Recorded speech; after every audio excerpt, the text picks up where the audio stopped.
сәлеметсіздер ме балалар, сіздермен Ғазиза Болатқызы. Бүгін үбісі бірінші тесттің логика және математика пәндерінің сұрақтарын талдайтын боламыз. Бірінші сұрақ.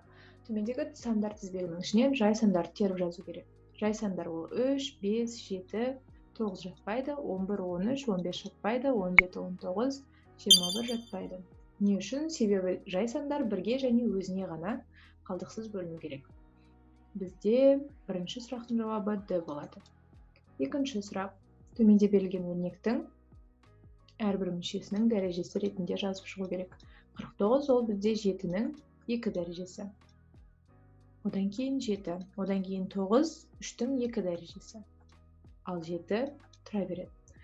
Осы жерде 3-тің 1, 2 және 2. 4 дәрежесі бар. 7-нің 2, тағы да 1, тағы да 1. 7-нің 4 дәрежесі бар. Біз білеміз, көбейту жағдайында дәрежелер қосылады. Сонда 3-тің 4 дәрежесі және 7-нің 4 дәрежесі 2-нің жауабы Б болады. 3-те амалдарды орындау керек. 6-тан 5 пен 5-тен 1-ді азайтқан кезде екеуінің ортақ бөлімі 30. 30-дан 6-ға толықтауыш көбейткіш ретінде 5 береміз, 5-ке 6 береміз. 25-тен 6-ны азайтсақ 19. 30-дан 19 осыған 60-тан 29-ды қосу керек. 60 пен 30-ның ортақ бөлімі 60.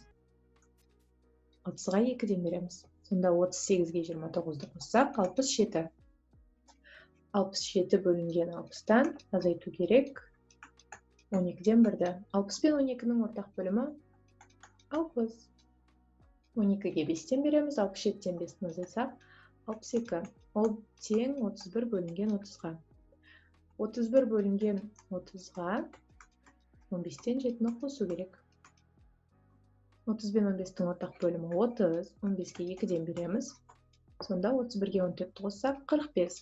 45 бөлінген 30-ды 2-ге көбейту керек. 30 пен 2 қысқарады, мында 15 қалады. 45-ті 15-ге бөлсек 3. Жауабы С. Төртінші есеп. Мына көбейтінді және бөлінді К-ға тең. Мына көбейтінді және бөлінді Л-ға тең. 45-ті 64-ге көбейтсек 2880. 2880-ді 30-ға бөлсек 96. К-ның мәні 96. 20-ны 63-ге көбейтсек 1260. 1260-ті 60-ға бөлсек 21. Л-дің мәні 21. Екеуін қоссақ 117. Төртінші есеп шықты. Бесінші есеп. Екі санының ортақ еселігі, ең кіші ортақ еселігі 120. 120 болса, онда оның біреуі 15 болса, екіншісінің ең үлкен мәнін тап дейді. Мына варианттардың ішіндегі ең үлкені 40. 40 пен 15-тің ең кіші ортақ еселігін тауып көрейік. Ол үшін жай көбейткіштерге алдымен жіктеп аламыз.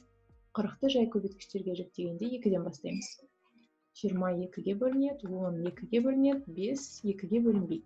2-ден кейінгі жай көбейткіш 3. 3-ке де бөлінбейді. Онда 5. 15-ті 2-ге бөле алмаймыз, 2-ден кейінгісі 3. 15-ті 3-ке бөлсек 5, 5-ті 2-ге бөле алмаймыз, 3-ке бөле алмаймыз, 5-ке бөлеміз. Екеуінің ең кіші ортақ еселігін табу үшін жай көбейткіштерді тізіп жазып, екеуіне де ортақ жай көбейткішті бір-ақ рет жазамыз. 5 2 рет кездесіп тұрса да бір-ақ рет жазамыз. Себебі ол екеуіне ортақ. 2 2 2 8, 8 3-ке көбейтсек 24, 24-ті 5-ке бөлсек 120. Сонда 40 пен 15-тің ең кіші ортақ еселігі 120 екендігі шығып тұр. Сонда біздің жауабымыз Е болады. Егер 40 сәйкес келмесе, біз басқа ең үлкен мәнді алар едік. 40-тан кіші ең үлкен мән ол 32. Бірақ бізге оның қажеті жоқ, себебі 40 сәйкес келіп тұр. 6-шы есеп. Ермек өзі ойлаған санды достары табу үшін төмендегідей белгілерді білдірді. Ол санның бірлігі 4, ондығы 2, жүздік мыңдығы болсын. Өйткені варианттардың барлығы 4-тен бал сандар. Және ол сан 3-ке қалдықсыз бөлінеді. 3-ке қалдықсыз бөліну үшін оның цифрларының қосындысы 3-ке бөліну керек. Көрейік. 4, 0, 6, 10. Ол 3-ке бөлінбейді. 3, 7, 6. 16. 16 3-ке бөлінбейді. 5, 1, 6. 12 3-ке бөлінеді. Демек жауабы С.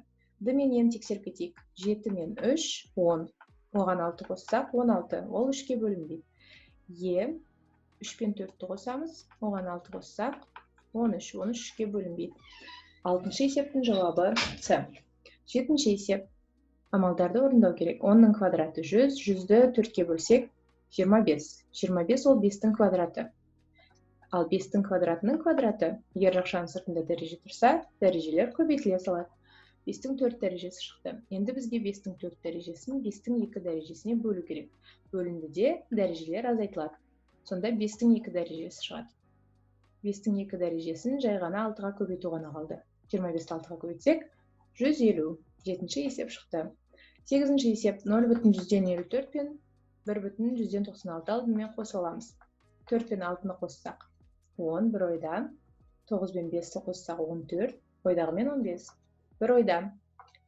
0 мен 1, 1, ойдағымен 2. 2 жарым шықты. 2 жарымды 1-ді керісінше 2 жарымға бөлу керек. Ол дегеніміз 1-ді 2 жарым ол 5-ті 2-ге бөлінген деген сөз. Яғни 1-ді көбейту керек біз 2 бөлінген 5-ке. 2-ні 5-ке бөлсек 0,4 шығады. Себебі 20-ны 5-ке бөлсек 4 қой. Сол үшін 8-де С болды. 1-ден 8-ге дейінгі есептерді шығардық. Бірінші бет аяқталды. Екінші бетке көшейік.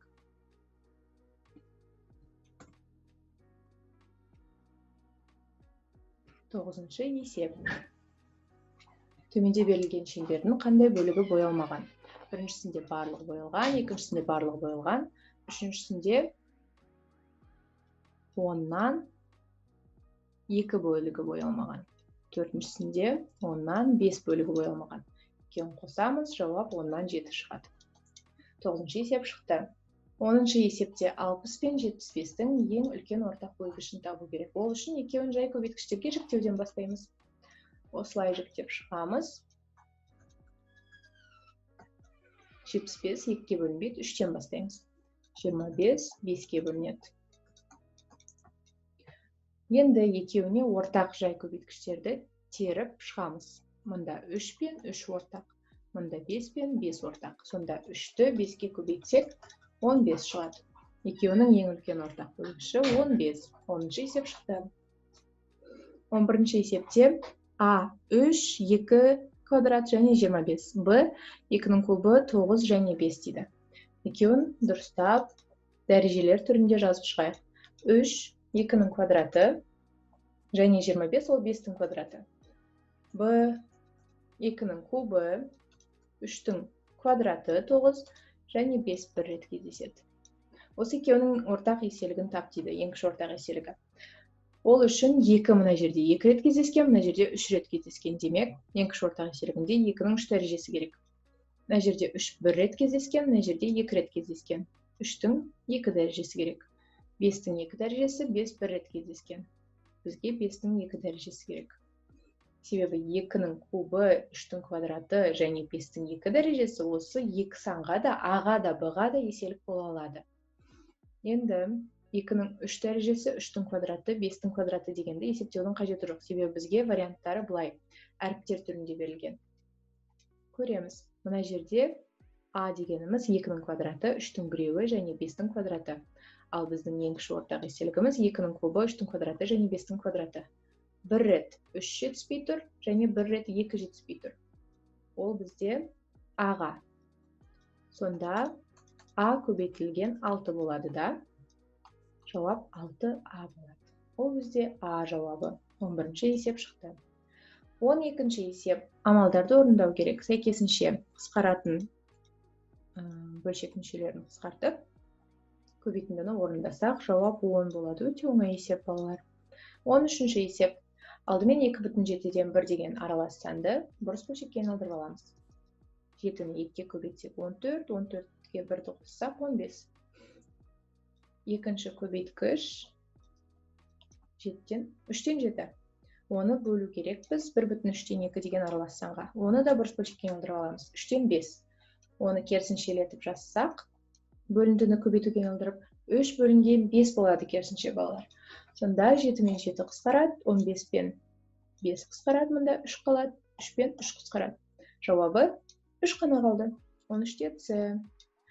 14-ші есеп. Төмендегі бөлшектердің қайсысы дұрыс ондық бөлшек түрінде жазылған? Ондық бөлшек болу үшін бөлімінде 10 болу керек. Ал 4,2-ден 1 деген санды, аралас санды ондық бөлшекке айналдыру үшін 2-ден 1 деген бөлшек бөлігін ондыққа келтіру керек. Ол үшін алымын да бөлімін де 5-ке көбейтеміз. Сонда 10-нан 5 шығады. 4,5. Ол бізде былай жазылмайды, сондықтан А варианты емес. Ал Б вариантында 4,5 тең 4,5. Б варианты дұрыс жазылған. 14-ші есеп шықты. 15-ші есеп. Амалдарды орындап, ең үлкен мәнін табыңыз. 4-тің квадраты 16, 16-ға 5 қоссақ 21. 3-тің кубы 27, одан 7-ні азайтсақ 20. 3-тің 4 дәрежесі 81, 81-ден 61-ді азайтсақ 20. 5-тің квадраты 25, 25-тен 7-ні азайтсақ 18, 2-нің 4 дәрежесі 16, 16-ға 7 қоссақ 23. 23 ең үлкені болып тұр, ол бізде 5-шісі. 5-ші ол Е. 15-ші есеп шықты. 16-ші есеп. Бір диванды қаптауға 3,25 метр. Бір орындықты қаптауға 0,75 метр мата керек. Егер 2 диван 3,25 және 12 орындық қаптау керек болсақ, онда неше метр мата керек дейді. Көбейтіндіні орындап, алдымен және одан кейін қосындыларды орындаймыз. Сол кезде жауап 15,5 метр болады. 16-ші есеп шықты. Келесі бетке кеттік. 17-ші есеп. Шаршының ішін сандармен толтырыңыз. Балалар, бұндай жағдайда төрт бұрыштың орнына x деп қоямыз. Пропорциямен шығарсақ болады. Бұлайынан көбелек жасап. Немесе, мына жердегі тең деген артық. Немесе екінші амалын қазір көрсетемін. Пропорциямен шығаратын болсақ, 20 мен 3-ті көбейтіп 4-ке бөлеміз. Сонда 15 шығады. Екінші тәсіл. 15, x, 5, 7. 15-ті 3-ке бөліп тұрмыз 5 шығу үшін. Ал мына жерде тура сол амалды қолдануымыз керек. Қандай санды 3-ке бөлсек 7. Дейміз да, x-тің 21 екенін тауып аламыз. Мына жерде де тура сондай. 24 8-ге 3-ке бөлу арқылы табылған. Енді қандай санды 3-ке бөлсек 3 шығады. Әрине 9-да. Келесі 16 бөлінген x. Тең 4 бөлінген 9.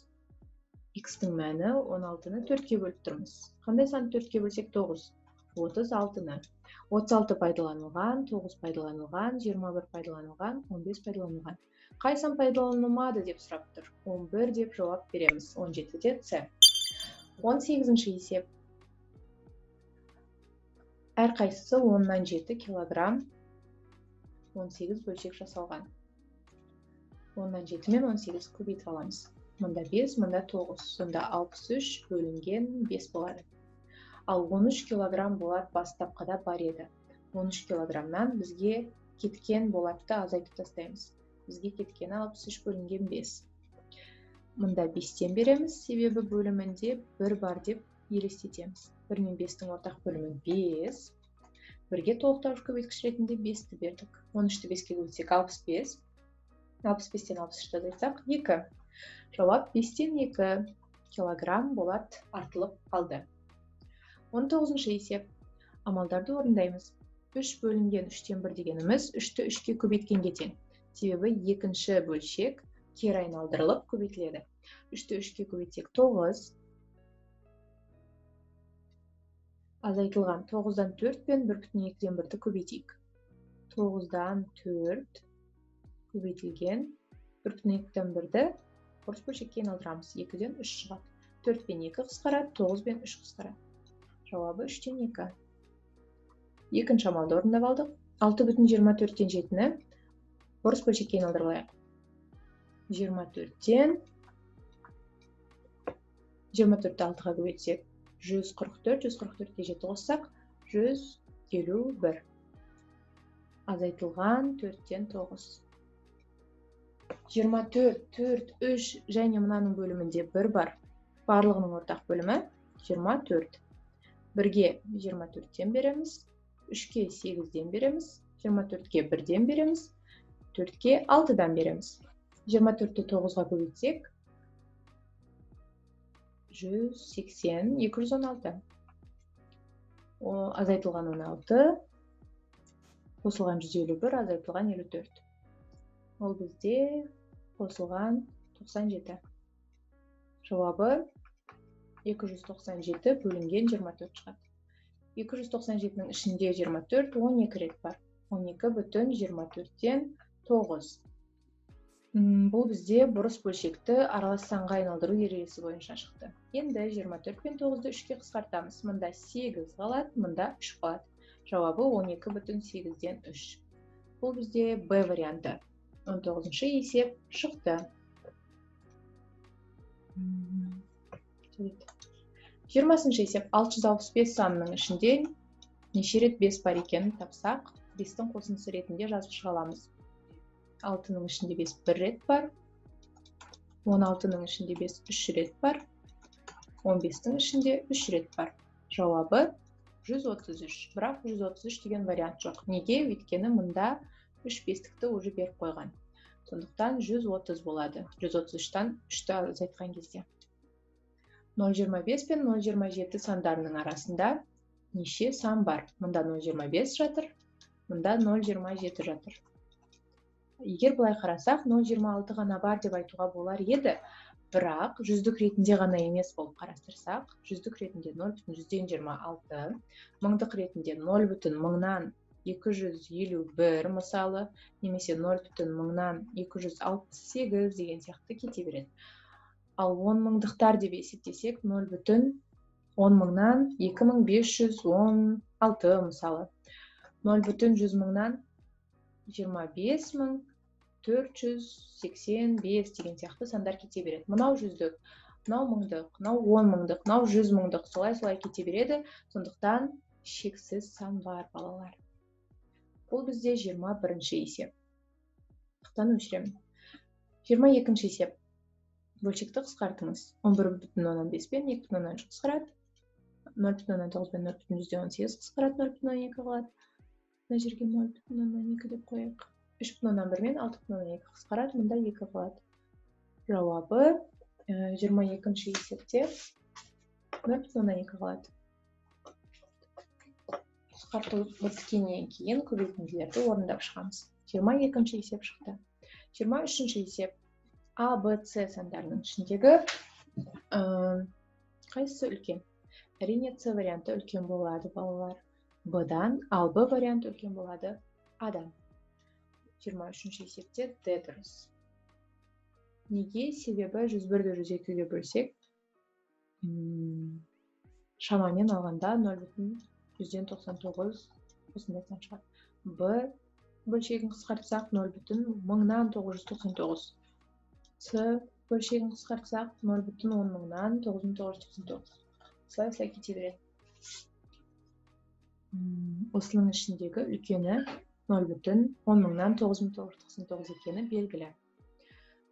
Осымен тағы бір бетті бітірдік. Келесі бетке кеттік.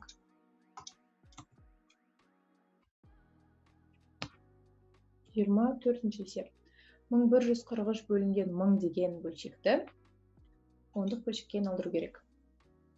1143 1000 болғандықтан 3 нөлі бар. 3 рет солға жүреміз деген сөз. Сонда 1,1000-нан 143 деген ондық бөлшекке келеміз. Ол бізде мына кілт.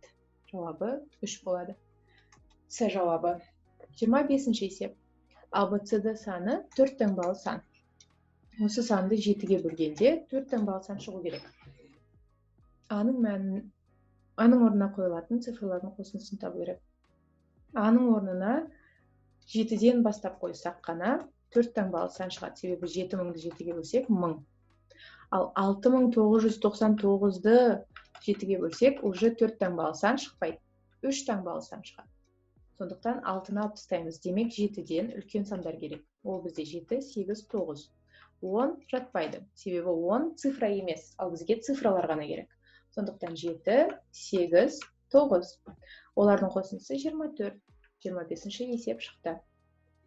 26-ші есеп.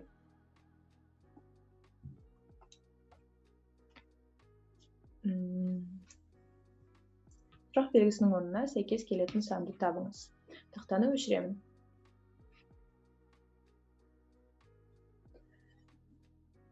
8, 16, 12, 36, 32, 38. 8 бен 16-ның арасы 2-ге көбейтіліп тұр, 16-дан 4 азайтсақ 12. 36 мен 32-ның арасы да 4 азайтылған, ал 32-ге 6 қосылып тұр. Демек, мына жерде қосылған 6 деген амал жетіспей тұр. Сондықтан 12-ге 6-ны қосамыз. Ол бізде 18. Сонда 18-ді 2-ге көбейтсек 32 шығып тұр. Демек, тізбегіміздің реттілігі орындалды, заңдылығына сәйкес келіп тұр. Сондықтан жауап 18 болады. 27-ші есеп. Мына фигуралардың ішіндегі заңдылықты табу керек. Бұл жерде бірінші фигурада 3 бұрыш берілген, екінші фигурада 5 бұрыш берілген. Екеуінің қосындысы 8. Екіншісінде 6 бұрыш және 4 бұрыш. Екеуінің қосындысы 10. Үшіншісінде 4 бұрыш, және 4 бұрыш. Екеуінің қосындысы 8 болады. 27-ші есеп шықты. 28-ші есепте белгілі бір заңдылық берілген осы тізбекте. Ол заңдылық мынандай. 8-ді 2-ге бөліп 3-ге көбейтсек 12. 12-ні 2-ге бөліп 3-ге көбейтсек 18. 18-ді 2-ге бөліп 3-ге көбейтсек, көбейту балалар. 27. Енді 27-ні де 2-ге бөліп 3-ге көбейту керек. Сонда 13,5, 13,5-ті 3-ге көбейтсек 40,5 шығады. Ол бізде Е жауабы. 28-ші есеп шықты. 29-ші есеп. Мұнда 4, мұнда 7, 16, 48, 43, 52. Біз білеміз 16 мен 48-дің арасы 3 есе екен. 48-ден 43-ті азайтсақ 5. 43-ке 52-ні. Екеуінің айырмашылығы 9. Қосылған 9 болып тұр демек. Мұнда да солай 7 мен 16-ның арасы қосылған 9. Енді бізге минус 5. Қандай саннан 5-ті азайтып тастасақ 7. Ол әрине 12. Ал 4-ті 3-ке көбейтсек. Заңдылық орындалады. 4-ті 3-ке көбейтсек 12 болады. Сонда біздің бұл тізбегіміздің заңдылығы көбейту 3, азайту 5, қосу 9. Көбейту 3, азайту 5, қосу 9. Солай кете береді. Көбейту 3, азайту 5, қосу 9 деп. Бетті өшіремін. Келесі бет.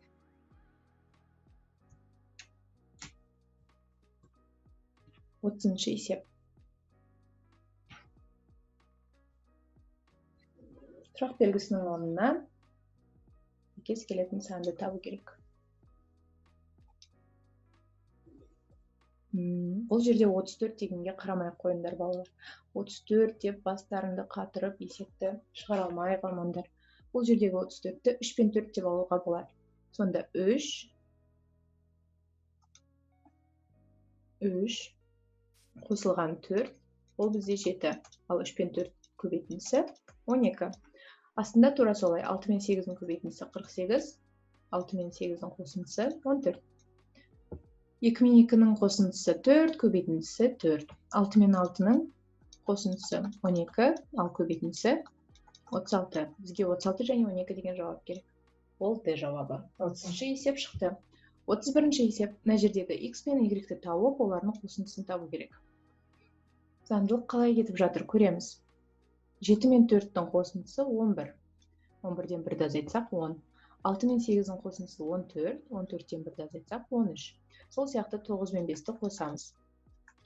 Сонда 14 шығады. Ол бізде X.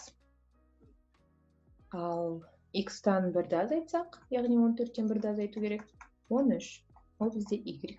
Сонда бізде X пен Y-тің мәндері белгілі. Екеуін қоса салсақ, 27 шығады. 31-ші есеп шықты. 32-ші есеп. Белгісіз санды табыңыз. Бұл жерде 1 мен 2-ні қосып 3-ке көбейткен. 2 мен 3-ті көбейтіп 3-ке көбейткен. Кешірім сұраймын, қосу емес. Онда көбейту. 1 мен 2-ні көбейтеміз. 2, 2-ні 3-ке көбейтеміз, 6. 2 мен 3-ті көбейтеміз, 6, 6-ны 3-ке көбейтеміз, 18. 3 пен 4-ті көбейтеміз, 12, 12-ні 3-ке көбейтеміз, 36. Немесе бұлай кетіп жатыр балалар. Мына жер 1, 2, 2, 3, 3, 4. Осындай заңдылықпен кетіп жатыр. Ал астында 6, 6-ның 3 есесі 18, 18-дің 2 есесі 36. Демек, ұйқаспай қалды заңдылық. Сондықтан мына бірінші вариантты алуды кеңес беремін. Сондықтан 32-ші есептің жауабы Д болады. 33-ші есеп. Сұрақ белгісінің орнына сәйкес келетін сандар тізбегін табыңыз.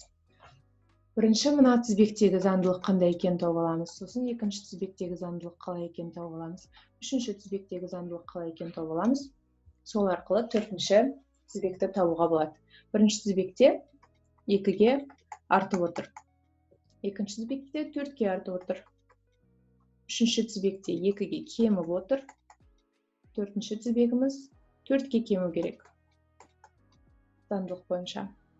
А жауабы 4-ке кеміп жатқан жоқ, Б жауабы 4-ке кеміп жатқан жоқ, С жауабы, Д жауабы, Е жауабы 4-ке кеміп жатыр. 18-ден 4-ті азайтсақ 14, 14-тен 4-ті азайтсақ 10 деген сияқты. 33-ші есептің жауабы Е. 34-ші есеп.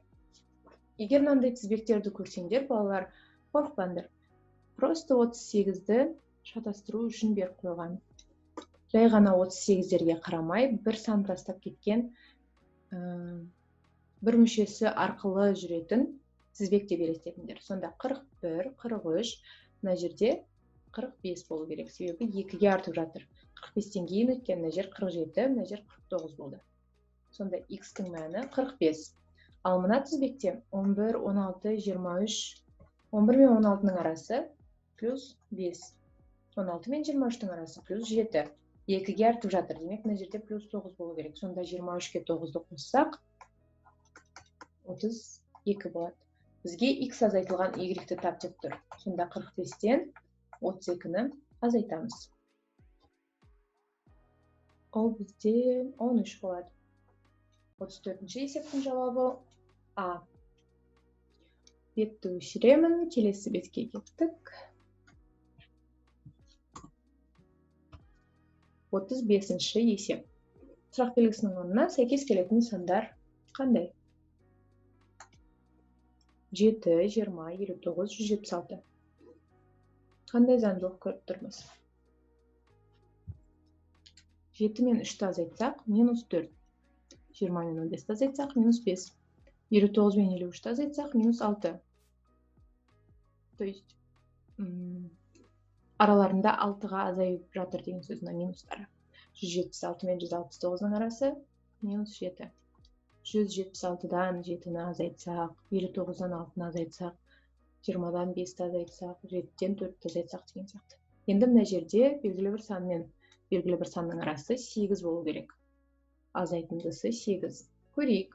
Ең алғашқы вариант сәйкес келіп тұр. Сондықтан жарайды, басқаларын тексеріп кетейік. Б варианты емес, С емес, Д емес, Е емес. Міндетті түрде 35-тің жауабы А болады. 36-ші есеп. Мұнда кубиктің әртүрлі қабырғалары берілген жақтары. Мынау бірінші жағы, екінші жағы, үшінші жағы, төртінші жағы, бесінші жағы, бізге 6-шы жақ керек. 6-шы жақта 6 шариктің суреті тұру керек. Е емес, Д емес, С емес. В варианты дұрыс болады.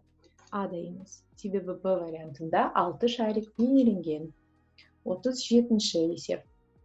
1, 5, 0, 3, 15, 10, 65, 60, 63 ортасындағы санды табу керек. 1 мен 5-тің арасы көбейтілген 5. 5 мен 0-дің арасы азайтылған 5. 0 мен 3-тің арасы қосылған 5. Қайтадан көбейту 5, азайту 5, қосылған 3. Көбейту 5, азайту 5, қосылған 3. Заңдылық осындай. Сонда 10-ға 3-ті қоссақ, 13 деген жауап шығады. Ол бізде Д варианты. Бетті өшіремін. 37-ші сұрақта Д варианты шықты. Келесі. 38-ші есеп. Қатардың заңдылығын тауып аламыз алдымен. 3 қатардың заңдылығын, сосын 4-ші қатардың заңдылығын соларға ұқсас етіп табуымыз керек.